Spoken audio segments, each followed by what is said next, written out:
ಗಾಯ ಮಾಡ್ಕೊಬಾರ್ದು. ಫಸ್ಟ್ ಸತ್ತವರಿಗೋಸ್ಕರ ಒಂದು ಚಿಕ್ಕ ಗಾಯವೂ ಸಹ ಬದುಕಿರುವಂಥವರು ಮಾಡ್ಕೊಬಾರ್ದು.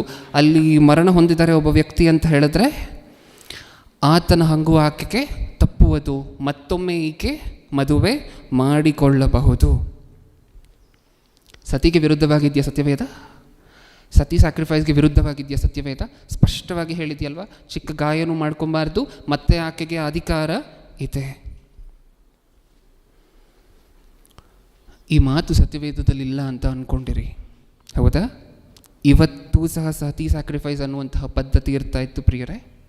ಇವತ್ತೂ ಸಹ ಸತಿ ಸ್ಯಾಕ್ರಿಫೈಸ್ ಅನ್ನುವಂತಹ ಪದ್ಧತಿ ಇರ್ತಾ ಇತ್ತು. ಹೇಗಿರ್ತಾಯಿತ್ತು ಸಿಚುವೇಶನ್ ಅವಾಗ? ಹೇಗಿರ್ತಾಯಿತ್ತು ಸನ್ನಿವೇಶ ಅವಾಗ? ಇವಾಗಲೂ ಸಹ ಸ್ಲೇವ್ ಮಾರ್ಕೆಟ್ ಅನ್ನುವಂತಹದ್ದು ಇರ್ತಾ ಇತ್ತು. ಇವಾಗಲೂ ಸಹ ಸತಿ ಸಹಗಮನ ಪದ್ಧತಿ ಇರ್ತಾ ಇತ್ತು. ಹೇಗಿರ್ತಿತ್ತು? ದೇವರು ನಮಗೆ ಮಾಡಿರುವಂತಹ ಮೇಲಿಗೆ, ಸತ್ಯವೇದ ಈ ಸೊಸೈಟಿಗೆ, ಈ ಸಮಾಜಕ್ಕೆ ಮಾಡಿರುವಂತಹ ಮೇಲಿಗೆ, ಒಳಿತಿಗೆ ಸತ್ಯವೇದವನ್ನು ತಬ್ಬಿಕೊಂಡು ಜೀವಿಸಬೇಕಾಗಿರುವಂತಹ ನಾವು ಮನುಷ್ಯರು ಸತ್ಯವೇದವನ್ನು ಉಗುಳುವಂತಹ ಪರಿಸ್ಥಿತಿ. ನಾನು ಅದಕ್ಕೆ ಹೇಳಿದೆ ಆವಾಗಲೇ, ಏನು ಅನ್ಯಾಯ ಮಾಡಿದೆ ಸತ್ಯವೇದ? ಏನು ಅನ್ಯಾಯ ಮಾಡಿದೆ? ವರ್ಣ ಪದ್ಧತಿಗಳನ್ನೇನಾದರೂ ಇಡ್ತಾ, ಕೆಳಕುಲ ಮೇಲ್ಕುಲ ಅನ್ನುವಂತಹ ಡಿವಿಷನ್ ಏನಾದರೂ ತೊಗೊಂಡು ಬರ್ತಾ, ಹೆಂಡತಿಯನ್ನು ಕೂರಿಸ್ಬಿಟ್ಟು ಬೆಂಕಿ ಹಚ್ಬಿಡ್ಬೋದು ಬದುಕಿರಬೇಕಾದ್ರೆ ಅಂತ ಏನಾದರೂ ಹೇಳ್ತಾ, ಏನು ಅನ್ಯಾಯ ಮಾಡಿತು ಸತ್ಯವೇದ ಈ ಸಮಾಜಕ್ಕೆ? ಅದಕ್ಕೋಸ್ಕರನೇ ಆಲೋಚನೆ ಮಾಡುತ್ತಿರುವಂತಹದ್ದು ಈ ಅಂಶವನ್ನು. ಪರೀಕ್ಷೆ ಬಡಿತಿರುವಂತಹ ನೀವೇ ದೇವರಿಗೆ ಫ್ಯೂಚರ್ ಅಲ್ವಾ? ಈಗ ಪರೀಕ್ಷೆ ಬಡಿತಿರುವಂತಹ ವಿದ್ಯಾರ್ಥಿಗಳು ನೀವು ದೇವರಿಗೆ ಫ್ಯೂಚರ್. ಈಗ ಇದನ್ನು ಸಮಾಜಕ್ಕೆ ಹೇಳಬೇಕಾಗಿರುವಂತಹದ್ದು, ಸತ್ಯವೇದ ಎಷ್ಟು ದೊಡ್ಡದ್ದು ಅಂತ ಸಮಾಜಕ್ಕೆ ತೋರಿಸ್ಬೇಕಾಗಿರುವಂತಹದ್ದು ನಿಮ್ಮ ಬಾಧ್ಯತೆ. ಅದಕ್ಕೋಸ್ಕರನೇ ಇದನ್ನೆಲ್ಲ ಆಲೋಚನೆ ಮಾಡ್ತಿದ್ದೇವೆ. ನೆಕ್ಸ್ಟ್ ಪಾರ್ಟ್ 2 ಅಂತ ಹೇಳಿ ಬರ್ಕೊಳ್ಳಿ. ಫಸ್ಟ್ ಪಾರ್ಟಲ್ಲಿ ಏನು ನೋಡಿದ್ವಿ? ಸತಿ ಸಹಗಮನ ಪದ್ಧತಿಯ ಬಗ್ಗೆ, ಸತಿ ಸ್ಯಾಕ್ರಿಫೈಸ್. ಈಗ ಸೆಕೆಂಡ್ ಪಾರ್ಟಲ್ಲಿ ವಿಡೋ ರಿಮ್ಯಾರೇಜ್. ಏನು ಹಂಗಂದರೆ ವಿಧವೆ ಮತ್ತೊಂದು ಸಾರಿ ಮದುವೆ ಆಗಬಾರದು ಅನ್ನುವಂತಹದ್ದು ನಮ್ಮ ದೇಶದ ಸಂಸ್ಕೃತಿ ಒಂದಾನೊಂದು ಕಾಲದಲ್ಲಿ, ಹೌದಾ? ಏನು ಮಾಡಬೇಕಾಗಿದ್ದರೆ ಏನು ಮಾಡಬೇಕು?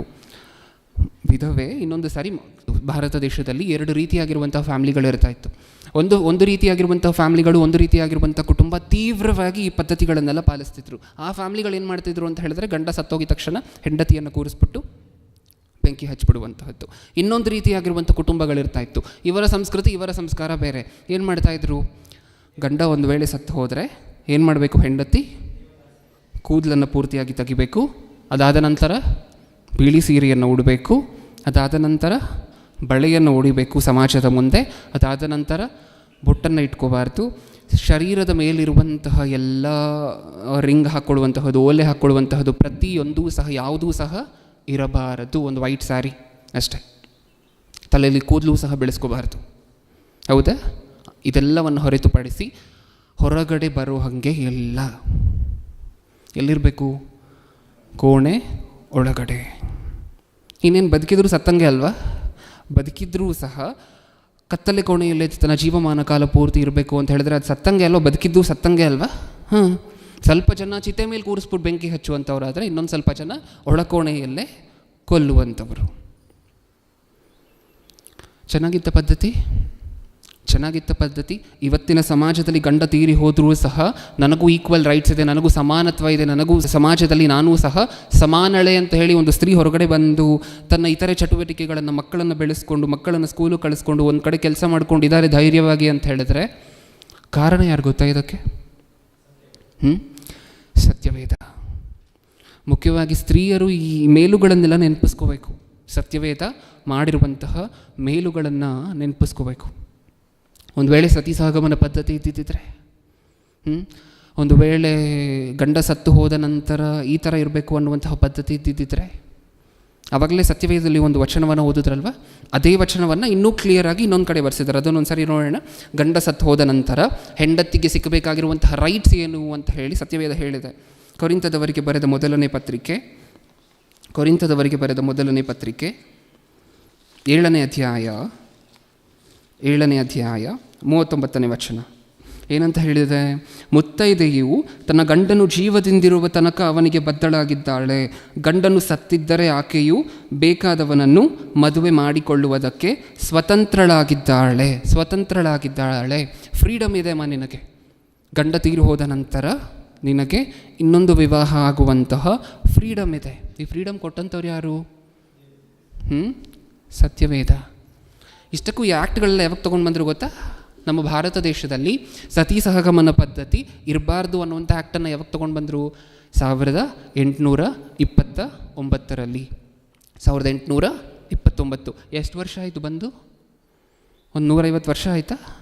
ಸತ್ಯವೇದ ಯಾವಾಗ ಹೇಳ್ತು? ಯಾಜಕ ಕಾಂಡದಲ್ಲಿ ಸತ್ತವರಿಗೋಸ್ಕರ ನಿಮ್ಮ ದೇಹವನ್ನು ನೀವು ಗಾಯ ಮಾಡ್ಕೋಬಾರ್ದು ಅನ್ನುವಂತಹ ಮಾತು ಹೇಳಿ ಎಷ್ಟು ವರ್ಷ ಆಗಿದೆ? 3500 ವರ್ಷಗಳು ಸುಮಾರು. ಇವಾಗ ನಾವು ಪಾರ್ಟ್ 2 ಅಲ್ಲಿ ನೋಡ್ತಿರುವಂತಹದ್ದು ವಿಡೋ ರೀಮ್ಯಾರೇಜ್. ಅಂದರೆ ಪುರುಷನು ಸತ್ತ ನಂತರ ಮತ್ತೆ ಮದುವೆ ಆಗುವುದಕ್ಕೆ ಅಧಿಕಾರ ಇದೆ. ಈ ಆ್ಯಕ್ಟನ್ನು ತೊಗೊಂಡು ಬಂದಿರುವಂತಹದ್ದು ಯಾವಾಗ? 1856. ಎಷ್ಟು ವರ್ಷ ಆಯಿತು? ಮತ್ತೆ 170 ವರ್ಷಗಳು ಸುಮಾರು. ಸತ್ಯವೇದ ಯಾವಾಗ ಹೇಳಿದೆ ಈ ಮಾತನ್ನು? ಇವಾಗ ನೀವು ಓದಿರುವಂತಹ ಮಾತು ಎಷ್ಟು ವರ್ಷ ಆಯಿತು ಸತ್ಯವೇದ ಹೇಳಿ? 2000 ವರ್ಷ ಆಯಿತಾ? ಹಳೆ ಒಡಂಬಡಿಕೆಯಲ್ಲಿ ಹೇಳಿರುವಂತಹ ಮಾತು ಮತ್ತೆ 3500 ವರ್ಷಗಳ ಹಿಂದೆನಾ? ಇಷ್ಟು ಹೇಳಿದ್ರೂ ಸಹ ನಮಗೆ ಈ ಮತ ಪುಸ್ತಕ ಅನ್ನುವಂತಹ ಕಲ್ಪನೆ ಸತ್ಯವೇದದಿಂದ ಹೋಗೋದೇ ಇಲ್ಲ ಅಲ್ವಾ? ಹೌದಾ? ಸತ್ಯವೇದ ವಿದೇಶಿ ಪುಸ್ತಕ, ನಮ್ಮ ಗ್ರಂಥ ಅಲ್ಲ. ಪಕ್ಕದ ದೇಶದವ್ರು ಮಾಡ್ತಿರಲಿಲ್ಲ ಸತಿ ಸಹಗಮನ ಪದ್ಧತಿಯನ್ನು. ಪಕ್ಕದ ದೇಶವಾಗಿರುವಂತಹ ಚೈನಾದವ್ರು ಮಾಡ್ತಿರಲಿಲ್ಲ. ಯಾರು ಮಾಡ್ತಿದ್ರು? ಭಾರತ ದೇಶದವ್ರು ಮಾಡ್ತಿದ್ರು. ವಿದೇಶಿ ಪುಸ್ತಕ ಅಂತ ಹೇಳಿದ್ರೆ ಭಾರತ ದೇಶದಲ್ಲಿ ನಡೀತಿದ್ದಂತಹ ಸತಿ ಸಹಗಮನ ಪದ್ಧತಿಯ ಬಗ್ಗೆ ಏನಕ್ಕೋಸ್ಕರ ಬರೆಸಬೇಕು? ಅಮೇರಿಕಾದವ್ರು ಪ್ರಾಕ್ಟೀಸ್ ಮಾಡ್ತಿರಲಿಲ್ಲ. ಅವರು ಗಂಡ ಸತ್ತರೆ ಮತ್ತೊಂದು ಮದುವೆ ಆರಾಮಾಗಿ ಆಗ್ತಾಯಿದ್ರು. ಗಂಡ ಸತ್ತರೆ ಈ ಥರ ತಲೆ ಬೋಳಿಸ್ಕೊಂಡು ಪೂರ್ತಿಯಾಗಿ ಬಿಳಿ ಸೀರೆಯಲ್ಲೇ ಕೋಣೆ ಒಳಗಡೆ ಇರಬೇಕು ಅನ್ನುವಂತಹ ಪದ್ಧತಿ ಅಮೇರಿಕಾದವ್ರು ಮಾಡ್ತಿರಲಿಲ್ಲ, ಬ್ರಿಟೇನ್ ಅವ್ರು ಮಾಡ್ತಿರಲಿಲ್ಲ. ಎಲ್ಲಿ ನಡೀತಿತ್ತು? ಭಾರತ ದೇಶದಲ್ಲಿ. ಒಂದು ವೇಳೆ ಇದು ವಿದೇಶಿ ಪುಸ್ತಕ ಆಗಿದ್ದರೆ, ನಮಗೂ ಇದಕ್ಕೂ ಸಂಬಂಧ ಇಲ್ಲದೆ ಹೋಗಿದ್ದರೆ, ಇಲ್ಲಿ ನಡೀತಿರುವಂತಹದ್ದೆಲ್ಲ ಏನಕ್ಕೋಸ್ಕರ ಬರೆಸ್ಬೇಕಿತ್ತು ಪ್ರಿಯರೇ? ಇಲ್ಲಿ ನಡೀತಿರುವಂತಹದ್ದನ್ನು ಏನಕ್ಕೋಸ್ಕರ ಬರೆಸ್ಬೇಕಿತ್ತು? ಒಂದು ದಿನ ಬರುತ್ತೆ ಸತ್ಯವೇದದ ಬೆಲೆ ನಮಗೆ ಅವಾಗ ಅರ್ಥ ಆಗತ್ತೆ, ಹೌದಲ್ವಾ? ಏಕೆಂದರೆ ಇಷ್ಟು ಮೇಲನ್ನು ಮಾಡಿದ್ರೂ ಸಹ ಈ ಸಮಾಜಕ್ಕೆ ಸತ್ಯವೇದ ಅನ್ನುವಂತಹದ್ದು ಪ್ರತಿ ಪದ್ಧತಿಯನ್ನು ಸಹ, ಸಮಾಜದಲ್ಲಿರುವಂತಹ ಪ್ರತಿ ಕೆಟ್ಟ ಪದ್ಧತಿಯನ್ನು ಸಹ ಹಿಡಿದು ಇದು ತಪ್ಪು, ಇದನ್ನು ನೀವು ಮಾಡ್ತಿರುವಂತಹದ್ದು ತಪ್ಪು ಅಂತ ಹೇಳಿದ್ರೂ ಸಹ ನಮಗೆ ಮಾತ್ರ ಸತ್ಯವೇದದ ಮೇಲೆ ಯಾವತ್ತಾದರೂ ಪ್ರೀತಿ ಡೆವಲಪ್ ಆಯಿತಾ? ದೊಡ್ಡ ದೊಡ್ಡ ಸಮಾಜ ಸುಧಾರಕರಿಗೆ ಸ್ಫೂರ್ತಿ ಆಯಿತು ಬೈಬಲ್. ರಾಜಾರಾಮ್ ಮೋಹನ್ ರಾಯ್ ಸತ್ಯವೇದ ಓದಬೇಕು ಅಂತ ಹಿಬ್ರೂ ಭಾಷೆ, ಗ್ರೀಕ್ ಭಾಷೆ ಎಲ್ಲವನ್ನು ಕಲಿತರು. ನಮ್ಮ ಭಾಷೆಯಲ್ಲೇ ಇದೆ ಸತ್ಯವೇದ. ನಮಗೆ ಯಾವತ್ತು ಹೇಳಲಿಕ್ಕೆ ಪ್ರಯತ್ನ ಪಟ್ಟಿದ್ದೀವಿ ಇದನ್ನು ಇನ್ನೊಬ್ಬರಿಗೆ? ಈ ಸತ್ಯವೇದದ ಶ್ರೇಷ್ಠತೆಯನ್ನು ಯಾವತ್ತು ಸಾರಲಿಕ್ಕೆ ಪ್ರಯತ್ನ ಪಟ್ಟಿದ್ದೀವಿ? ಇದನ್ನು ಸಾರಲಿಕ್ಕೆ ನಾವು ಪ್ರಸಂಗ ಮಾಡಬೇಕಾ ಮುಂದೆ ಕೂತ್ಕೊಂಡು? ಇಲ್ಲ. ಹೆಂಗೂ ಹೇಳ್ಬೋದು ಇದನ್ನು. ಈಗ ನಾವು ಕಲಿತಿರುವಂತಹ ವಿಚಾರಗಳನ್ನು ಹೆಂಗೂ ಹೇಳಬಹುದು. ಬಾಯಿ ಮಾತಲ್ಲಿ ಹೇಳ್ಬೋದಾ? ನಿಮ್ಮ ಬಂಧು ಬಳ ಬೇಡ. ಮಕ್ಕಳಿಗೆ 7th ಸ್ಟ್ಯಾಂಡರ್ಡ್ 6th ಸ್ಟ್ಯಾಂಡರ್ಡಿಂದನೇ ಶುರು ಆಗುತ್ತೆ ಸೋಷಿಯಲ್ ಸ್ಟಡೀಸಲ್ಲಿ. ಏನೇನು ಬರುತ್ತೆ? ಸತಿ ಅನ್ನುವಂತಹದ್ದು ಅವ್ರಿಗೊಂದು ಚಾಪ್ಟರ್. ಸತಿ ಅನ್ನುವಂತಹದ್ದು, ಕಾಸ್ಟ್ ಸಿಸ್ಟಮ್ ಅನ್ನುವಂತಹದ್ದು, ಇದೆಲ್ಲ ಅವ್ರಿಗೆ ಸಪ್ರೇಟ್ ಲೆಸನ್ಸ್ ಇದೆ. ಅವ್ರು ಬಂದು ಮಾತ್ರ ಹೇಳಿರ್ತಾರ ಇಲ್ವಾ? ಅಮ್ಮ, ಆ ಕಾಲದಲ್ಲಿ ಗಂಡ ಸತ್ತು ಹೋದರೆ ಹೆಂಡತಿಯನ್ನು ಕೂರಿಸ್ಬಿಟ್ಟು ಬೆಂಕಿ ಹಚ್ಚಿಬಿಡ್ತಿದ್ರಂತೆ, ಇದಕ್ಕೆ ಸತಿ ಸಿಸ್ಟಮ್ ಅಂತ ಹೇಳಿ ಕರೀತಾರಂತೆ ಅಂತ ಯಾವತ್ತೂ ಹೇಳಿಲ್ವಾ ನಿಮಗೆ? ಯಾವತ್ತೂ ಹೇಳಿಲ್ವಾ? ಹೇಳಿರಬೇಕಾದ್ರೆ ನೀವು ಹೇಳಿರಬೇಕಿತ್ತು. ಏನಂತ? ಇದು ನಿಮ್ಮ ಪುಸ್ತಕದಲ್ಲಿ ಇವಾಗ ಬರ್ಸಿದ್ದಾರೆ, 1829 ಇದಕ್ಕೆ ಲಾ ಬಂತು, ಇದನ್ನು ಮಾಡಬಾರ್ದು ಅಂತ. ಸತ್ಯವೇದ ಇದನ್ನು 2000 ವರ್ಷಗಳ ಹಿಂದೆ ಹೇಳ್ತು. ಸತ್ಯವೇದ ಇದನ್ನು 3500 ವರ್ಷಗಳ ಹಿಂದೆ ಹೇಳ್ತು ಅಂತ ಯಾವತ್ತಾದ್ರೂ ಕೂರಿಸ್ಕೊಂಡು ಹೇಳಿದ್ದೀವ ಮಕ್ಕಳಿಗೆ? ಅದನ್ನು ಹೇಳಿದರೆ ಅವ್ರಿಗೆ ಚಿಕ್ಕ ವಯಸ್ಸಿನಿಂದಲೇ ಸತ್ಯವೇದದ ಮೇಲೆ ಪ್ರೀತಿ, ಅಭಿಮಾನ ಅನ್ನುವಂತಹದ್ದೆಲ್ಲ ಡೆವಲಪ್ ಆಗ್ತಾ ಇತ್ತು. ಅವರು ಹೋಗಿ ಶಾಲೆಯಲ್ಲಿರುವಂಥ ಮಕ್ಕಳಿಗೆಲ್ಲ ಹೇಳ್ಕೊಂಡು ಬರ್ತಾಯಿದ್ರು. ನಾವು ಯಾವತ್ತು ಮಾಡಿದ್ದೀವಿ ಆ ಕೆಲಸವನ್ನು? ಪಾರ್ಟ್ 3 ಅಂತ ಹೇಳಿ ಬರ್ಕೊಳ್ಳಿ. Next part 3. ಇದರಲ್ಲಿ ಏನು ನೋಡ್ತಿದ್ದೀವಿ? 3ನೇ ಭಾಗದಲ್ಲಿ ದೇವದಾಸಿ ಪದ್ಧತಿ. ಏನು ದೇವದಾಸಿ ಪದ್ಧತಿ ಅಂದರೆ ಏನು? ಒಂದು ಸ್ತ್ರೀಯನ್ನು ಚಿಕ್ಕ ವಯಸ್ಸಿನಿಂದಲೇ ಮುಡಿಪಾಗಿ ದೇವರಿಗೋಸ್ಕರ ಏರ್ಪಡಿಸಲ್ಪಟ್ಟಿರುವಂತಹ ದಾಸಿ ಸ್ತ್ರೀ ಅಂತ ಹೇಳಿ ಮುಡಿಪಾಗಿ ಬಿಟ್ಬಿಟ್ರೆ ಆ ಸ್ತ್ರೀ ತನ್ನ ಜೀವಮಾನದುದ್ದಕ್ಕೂ ಸಹ ಯಾರು ಬೇಕಾದರೂ ಆ ಸಮಾಜದಲ್ಲಿರುವಂತಹ ಉತ್ತಮರು, ಉನ್ನತರು, ಘನರು ಅಂತ ಯಾರು ಇದ್ದಾರೋ ಇವರೆಲ್ಲರೂ ಸಹ ತಮ್ಮ ಕಾಮ ಕೋರಿಕೆಗಳನ್ನು ತೀರಿಸ್ಕೊಳ್ಳಿಕ್ಕೆ ಆ ಸ್ತ್ರೀ ಹತ್ರ ಹೋಗಬಹುದು. ಈ ಸ್ತ್ರೀಯ ಜೀವಮಾನ ಕಾಲ ಪೂರ್ತಿ ಇದಕ್ಕೆ ಮುಡಿಪಾಗಿ ಇಡಬೇಕು. ಮತ್ತು ಈ ಸ್ತ್ರೀ ವಿವಾಹ ಆಗೋ ಹಂಗಿಲ್ಲ. ಒಂದು ವೇಳೆ ಆ ಸ್ತ್ರೀಗೆ ಮಕ್ಕಳು ಹುಟ್ಟಿದ್ರೆ ಅವರೂ ಸಹ ಇದೇ ದೇವದಾಸಿಯ ಪದ್ಧತಿಯಲ್ಲಿ ಕಂಟಿನ್ಯೂ ಆಗಬೇಕು. ಚೆನ್ನಾಗಿದೆಯಾ ಪದ್ಧತಿ ಅನ್ನುವಂತಹದ್ದು? ಈಗ ನಾವು ಆಲೋಚನೆ ಮಾಡಿರುವಂತಹ ಚೆನ್ನಾಗಿದೆಯಾ? ಆ ಸ್ತ್ರೀ ಕೋರ್ಕೊಂಡಿಲ್ಲ, ನಾನು ದೇವದಾಸಿ ಆಗಬೇಕು ಅಂತ ಸ್ತ್ರೀ ಕೋರ್ಕೊಂಡಿಲ್ಲ. ಸುತ್ತ ಇರುವಂತಹ ಸಮಾಜ ಈ ನಿರ್ಣಯವನ್ನು ತಗೊಂಡು ಈಕೆಯನ್ನು ದೇವದಾಸಿಯಾಗಿ ಏರ್ಪಡಿಸ್ಬಿಟ್ಟು ಬಿಟ್ಬಿಡೋಣ ಅಂತ ಹೇಳಿ ಬಿಟ್ಬಿಡ್ತಾರೆ.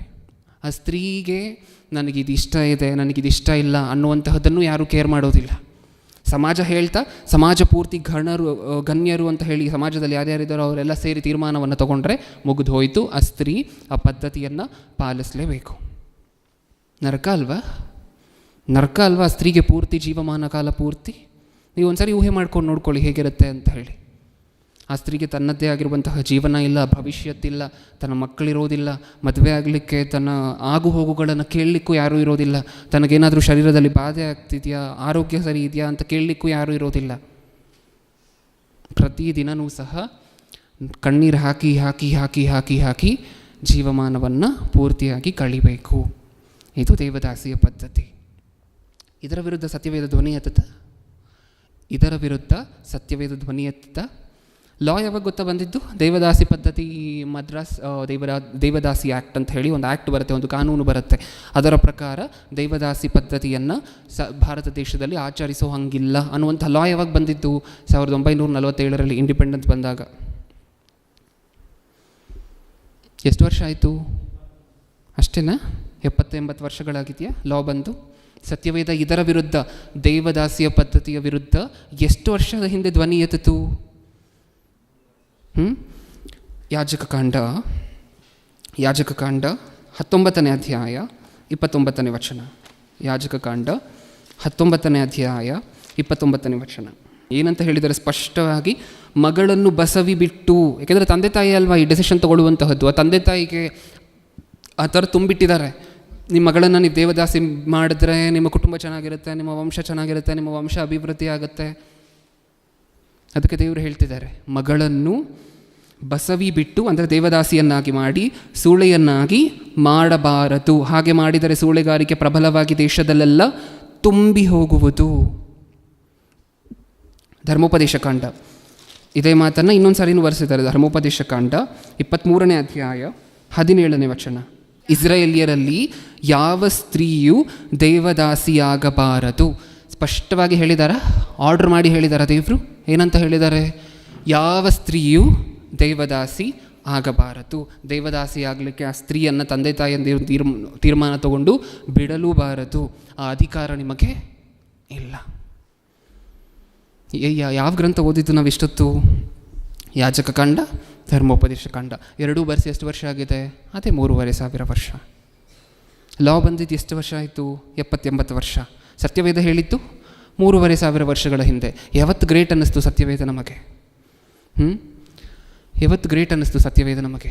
ನಮ್ಮ ತಂದೆ ಇಷ್ಟೊಂದು ಯೋಚನೆ ಮಾಡಿದ್ರೆ ನಮ್ಮ ಬಗ್ಗೆ, ಸಮಾಜದಲ್ಲಿ ನನ್ನ ಮಕ್ಕಳಿಗೆ ಎಲ್ಲೆಲ್ಲಿ ತೊಂದರೆ ಆಗುತ್ತೆ ಅಂತ ಹೇಳಿ ಸಮಾಜದಲ್ಲಿರುವಂತಹ ಪ್ರತಿ ತೊಡಕುಗಳನ್ನು ತೆಗೆದು ಹಾಕಬೇಕು, ಪ್ರತಿ ಏರುಪೇರುಗಳನ್ನು ತೆಗೆದು ಹಾಕಬೇಕು ಅನ್ನುವಂಥ ಉದ್ದೇಶದಿಂದ ಸಾವಿರಾರು ವರ್ಷಗಳ ಹಿಂದೆ ಈ ಮಾತನ್ನು ಕೊಟ್ಟರೆ ನಮಗೆ ನಮಗೆ ಮಾತ್ರ ಸತ್ಯವೇದದ ಮೇಲೆ ಇಂಟ್ರೆಸ್ಟೇ ಇಲ್ಲ. ಇದು ನೆನ್ನೆ ಮೊನ್ನೆ ಕೂರಿಸ್ಕೊಂಡು ಏನೋ ಹೇಳಬೇಕು ನನ್ನ ಮಕ್ಕಳಿಗೆ ಅಂತ ಹೇಳಿ ಬರೆಸಿರುವಂತಹ ಮಾತುಗಳಲ್ಲ ಪ್ರಿಯರೇ. ಪ್ರತಿ ಮಾತು ಬರೆಯುವುದರ ಹಿಂದೆ ದೇವರ ಅಪೂರ್ವವಾಗಿರುವಂತಹ ಯೋಚನೆಗಳು, ಸಂಕಲ್ಪಗಳು.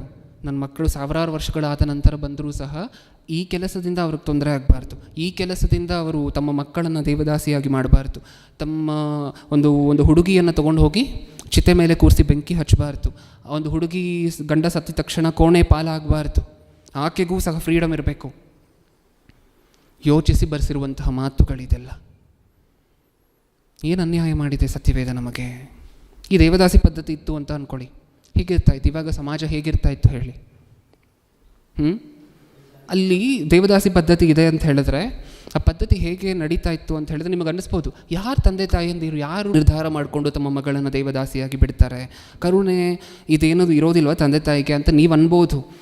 ಆದರೆ ಫ್ಯಾಮ್ಲಿಗಳು ಹೇಗಿರ್ತಾ ಇತ್ತು ಗೊತ್ತಾ? ನಾರ್ಮಲ್ ಆಗಿ ಜಾಯಿಂಟ್ ಫ್ಯಾಮಿಲಿ, ಎಕ್ಸ್ಟೆಂಡೆಡ್ ಫ್ಯಾಮಿಲಿ. ಒಂದು ಕುಟುಂಬದಲ್ಲಿ 25 ಜನ 30 ಜನ ಈ ಥರ ಇರ್ತಾಯಿದ್ರು. ಕುಟುಂಬ ಪೂರ್ತಿ ಏನಂತ ಫೋರ್ಸ್ ಮಾಡ್ತಾಯಿದ್ರು, ಬಂದು ನಿನ್ನ ಮಗಳಾಗಿದ್ದಾಳೆ, ನಿನ್ನ ಮಗಳು ಹುಟ್ಟಿದಾಳೆ, ದೇವದಾಸಿಯನ್ನಾಗಿ ಮಾಡು, ಮಗಳು ಹುಟ್ಟಿದಾಳೆ, ದೇವದಾಸಿಯನ್ನಾಗಿ ಮಾಡು. ಈ ಥರ ಟಾರ್ಚರ್ ಕೊಟ್ಟು ಕೊಟ್ಟು ಕೊಟ್ಟು ಕೊಟ್ಟು ಒಂದಲ್ಲ ಒಂದು ದಿನ ಬಿಟ್ಬಿಡ್ತಾಯಿದ್ರು. ಒಂದಲ್ಲ ಒಂದು ದಿನ ಕೂರಿಸ್ಬಿಟ್ಟು ಬೆಂಕಿ ಹಚ್ಚಿಬಿಡ್ತಾಯಿದ್ರು. ಇದು ನಡೀತಾ ಇದ್ದಂತಹದ್ದು. ಹೇಗಿರ್ತಾಯಿತ್ತು ಟಾರ್ಚರ್ ಅಂತ ಹೇಳಿದ್ರೆ ಹಾಗಿರ್ತಿತ್ತು. ಇದನ್ನೆಲ್ಲ ಬ್ಯಾನ್ ಮಾಡಿ, ಇದನ್ನೆಲ್ಲ ಮಾಡಿದ್ರೆ ನಿಮಗೆ ಶಿಕ್ಷೆ ಆಗುತ್ತೆ ಅನ್ನುವಂತೆ ಸ್ಫೂರ್ತಿಯನ್ನು ಕೊಟ್ಟು ಪ್ರತಿ ದೇಶದಲ್ಲೂ ಸಹ, ಪ್ರತಿ ಪ್ರಾಂತ್ಯದಲ್ಲೂ ಸಹ ಈ ಲಾ ಅಪ್ಲಿಕೇಬಲ್ ಆಗಬೇಕು ಅಂತ ಹೇಳಿ ಪಣ ತೊಟ್ಟವರೆಲ್ಲ ಸತ್ಯವೇದ ಓದಿದಂಥವರೇ, ಸತ್ಯವೇದವನ್ನು ಪರಿಶೋಧನೆ ಮಾಡಿರುವಂಥವರೇ. ರಾಜಾರಾಮ್ ಮೋಹನ್ ರಾಯ್ ಕ್ರಿಸ್ಟಿಯನ್ ಅಲ್ಲ ಪ್ರಿಯರೇ, ಆದರೆ ಅವ್ರಿಗಿದ್ದಂಥ ಆಸಕ್ತಿಯನ್ನು ನೋಡಿ ಒಂದು ಸಾರಿ. ನಾನು ಹೀಬ್ರೂ ಭಾಷೆಯಲ್ಲಿ ಸತ್ಯವೇದವನ್ನು ಓದಬೇಕು, ನಾನು ಗ್ರೀಕ್ ಭಾಷೆಯಲ್ಲಿ ಹೊಸ ಒಡಂಬಡಿಕೆಯನ್ನು ಓದಬೇಕು. ನಾವು ಕ್ರೈಸ್ತರು ಹೆಸರಿಗೆ, ಹೌದಾ? ಯಾವತ್ತು ಇಷ್ಟೊಂದು ಆಸಕ್ತಿ ಸತ್ಯವೇದದ ಮೇಲೆ ನಮಗೆ? ಓಕೆ, ಇದಿಷ್ಟು ಸಹ ನಾವು ನೋಡಿರುವಂತಹದ್ದು ದೇವದಾಸಿಯ ಪದ್ಧತಿಯ ಬಗ್ಗೆ.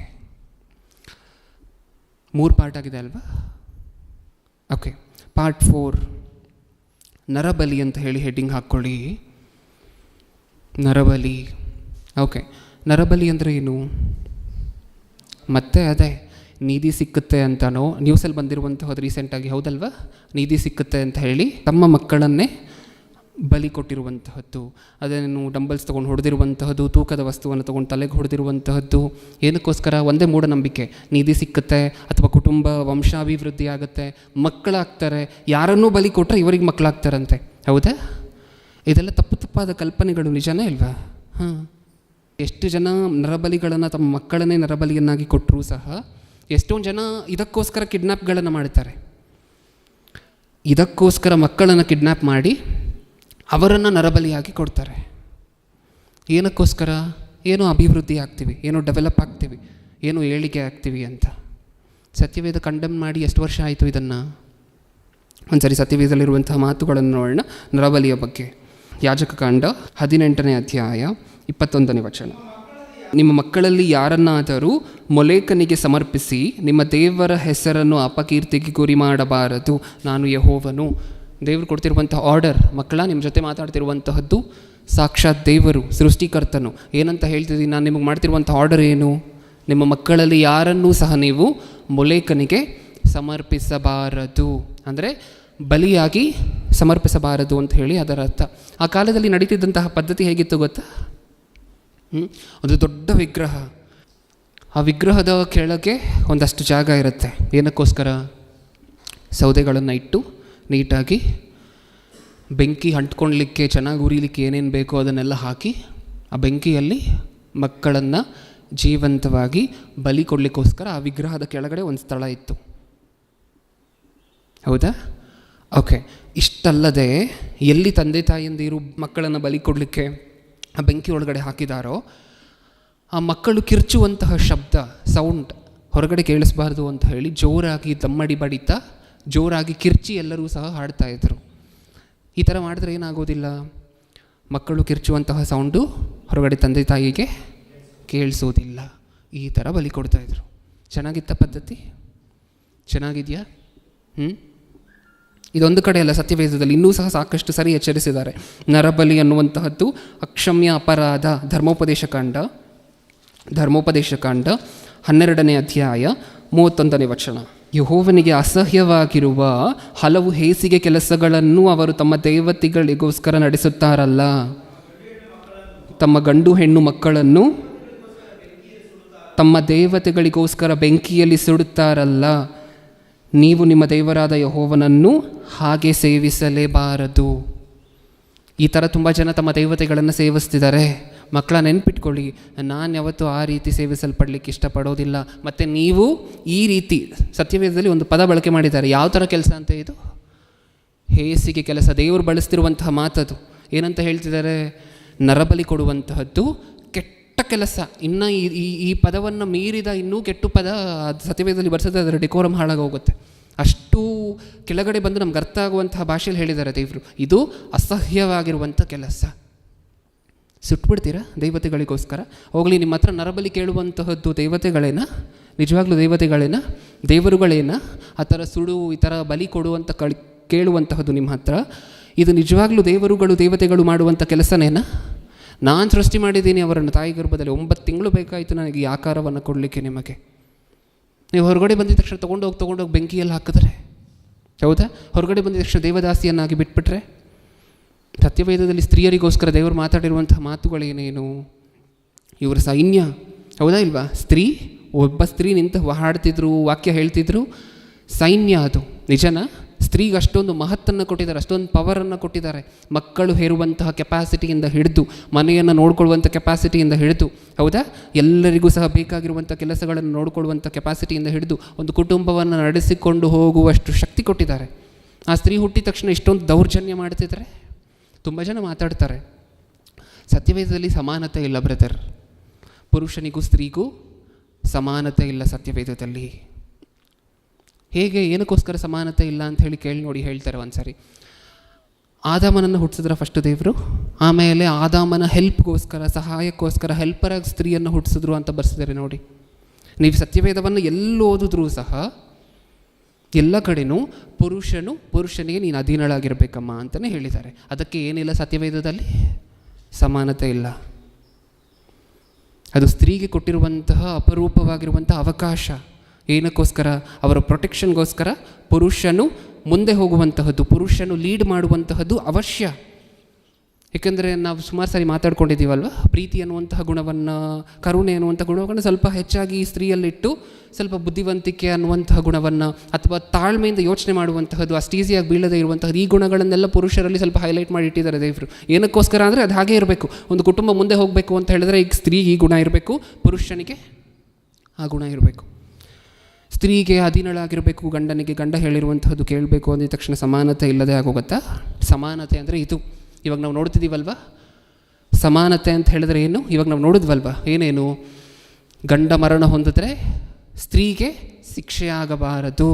ಏನು ತಪ್ಪು ಮಾಡಿದಾಳೆ ಆಕೆ? ಸುಡಬಾರದು, ಹೌದಾ, ದೇವದಾಸಿಯನ್ನಾಗಿ ಮಾಡಬಾರ್ದು. ಸಮಾನತ್ವ ಅಂದರೆ ಇದಲ್ವ? ಪ್ರಪಂಚದಲ್ಲಿ ಯಾವ ಗ್ರಂಥ ಆದರೂ ಸಮಾನತ್ವದ ಬಗ್ಗೆ ಮಾತಾಡಿದೆ ಅಂತ ಹೇಳಿದ್ರೆ ಸ್ತ್ರೀಗೂ ಪುರುಷನಿಗೂ ಅದು ಸತ್ಯವೇದನೆ. ಮತ್ತೆ ಇಷ್ಟು ಸ್ಪಷ್ಟವಾಗಿ ಯಾವ ಗ್ರಂಥ ನೀವು ಓದಿದ್ರೂ ಸಹ ನಿಮ್ಮ ಕಣ್ಣಿಗೆ ಸಿಕ್ಕೋದಿಲ್ಲ. ಓಕೆ, ಈ ಪಾಠಲ್ಲಿ ನಾವೇನು ಆಲೋಚನೆ ಮಾಡ್ತಿದ್ದೀವಿ? ನರಬಲಿಯ ಬಗ್ಗೆ ಅಲ್ವಾ? ಏನಂತ ಹೇಳಿದ್ರು ದೇವರು? ಇದು ಅಸಹ್ಯವಾಗಿರುವಂಥ ಕೆಲಸ. ದೇವರು ನರಬಲಿ ಕೊಟ್ಟಿದ್ದಕ್ಕೆ ತಮ್ಮ ಮಕ್ಕಳನ್ನು ಶಿಕ್ಷೆ ಕೊಟ್ಟಿರುವಂಥ ಉದಾಹರಣೆಯೂ ಇದೆ ಸತ್ಯವೇದದಲ್ಲಿ. ಎಷ್ಟು ಕೋಪ ಬರುತ್ತಂತೆ ಇದನ್ನೆಲ್ಲ ಮಾಡಬೇಕಾದ್ರೆ ದೇವರಿಗೆ. ಯೆರೆಮೀಯನ ಗ್ರಂಥ 19ನೇ ಅಧ್ಯಾಯ 3ನೇ ವಚನ. ಏನರ್ಥ ಆಯಿತು ಈ ವಚನದಲ್ಲಿ ನಮಗೆ? 3ನೇ ವಚನದಿಂದ ದೇವರು ತೊಗೊಂಡ್ಬಿಡ್ತಿರುವಂಥ ಶಿಕ್ಷೆಯನ್ನು ಒಂದ್ಸಾರಿ ನೋಡಿ. ಯಹೂದದ ಅರಸೇ, ಯೆರೂಸಲೇಮಿನ ನಿವಾಸಿಗಳೇ, ಯೆಹೋವನ ಮಾತನ್ನು ಕೇಳಿರಿ. ಇಸ್ರಾಯೇಲ್ಯರ ದೇವರು ಸೇನಾಧೀಶ್ವರನಾದ ಯೆಹೋವನು ಇಂತೆನ್ನುತ್ತಾನೆ, ಆಹಾ, ನಾನು ಈ ಸ್ಥಳದ ಮೇಲೆ ಕೇಡನ್ನು ಬರಮಾಡುವೆನು, ಅದರ ಸುದ್ದಿಯನ್ನು